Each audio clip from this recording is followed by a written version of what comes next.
আসসালামু আলাইকুম। এখন যেটা অপারেশন করলাম সেই পেশেন্টটা লিফট থেকে নিচে পড়ে গেছে, লিফট খোলা অবস্থায় নিচে পড়ে গেছে। পড়ে যাওয়ার পর ওপেন বুক ফ্র্যাকচার পেলভিস বলা হয়। পেলভিসের দুইটা অংশ, যেটা পিভিক সিম্পাইসিসের সাথে আটকানো থাকে, সেই অংশটা ওপেন হয়ে গেছে, যার কারণে এটাকে বলা হয় open book fracture of pelvis.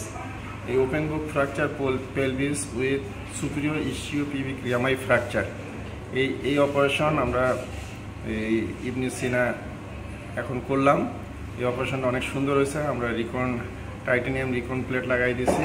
আশা করি এই অপারেশনটা অনেক সুন্দর, আমরা এক্সরে দেখাবো, আপনারা ভিডিও দেখতে পারবেন।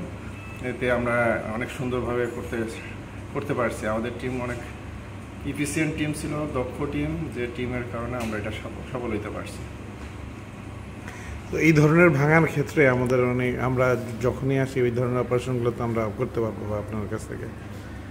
সেক্ষেত্রে যদি আপনি বলেন যে ট্রমা সেন্টারে আসবো কিনা, আমাদের এখানে সম্ভব? হ্যাঁ, আমাদের এখানেও সম্ভব। আমাদের ট্রমা সেন্টারে এই ধরনের অপারেশন করা সম্ভব। আমাদেরও তো ওখানে এক্সরে মেশিন গাইডেড করে অপারেশন করে থাকি। তাই এই ধরনের পেশেন্ট যদি আমাদের মমতাজ ট্রমা সেন্টারে আসে, তাহলে আমরা open book fracture, pelvis ischio pubic rami fracture, pelvis, তারপরে এসিটাবুলাম ফ্র্যাকচার, আশা করি আমরা এই অপারেশনগুলো আমাদের সেন্টারে সুন্দরভাবে সফলভাবে করতে পারবো, আশাবাদী আমরা।